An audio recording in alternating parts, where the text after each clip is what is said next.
You know what hurts the most?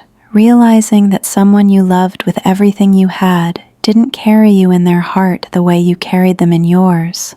That slow, sinking feeling when you understand that all those little pieces of yourself you offered, your time, your care, your quiet devotion, were never truly seen.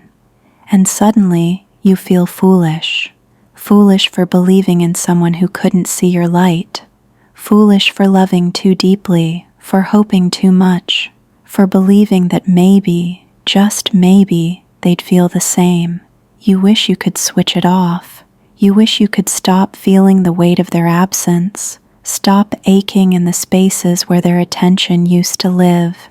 And it's not weakness. No, it's not weakness to hold on to something that once made your soul sing, even if that same thing is now what cuts you open. Sometimes the hardest part of love is letting go of the very thing that gave you life, because for a moment, maybe more than a moment, you were happy, you were seen, even if only by yourself. You felt alive in a way that made the rest of the world seem dim, and losing that, it's a loss that isn't just theirs, it's yours too.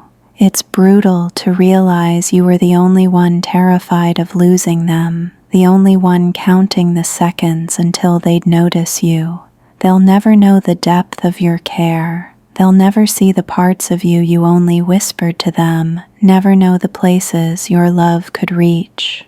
And yet, somehow, even when they break you, you keep loving them, even when it's impossible, even when it hurts, even when it feels like your heart will never stitch itself together, the love lingers. That's the cruel beauty of it. That's the kind of love that refuses to vanish, no matter how many times it's betrayed. And it's strange, isn't it, to mourn someone who is still alive, someone who once held your laughter and your trust, someone who now only lives in memory. To miss them while learning to stand without them. To understand that healing doesn't mean forgetting, and it doesn't mean pretending it didn't happen.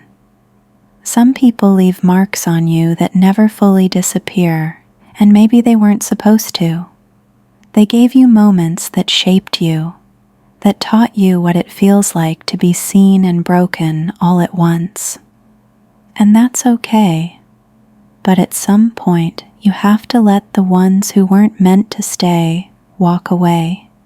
Some hearts are only allowed to live in your memory, not in your everyday life. And that doesn't make your love less real.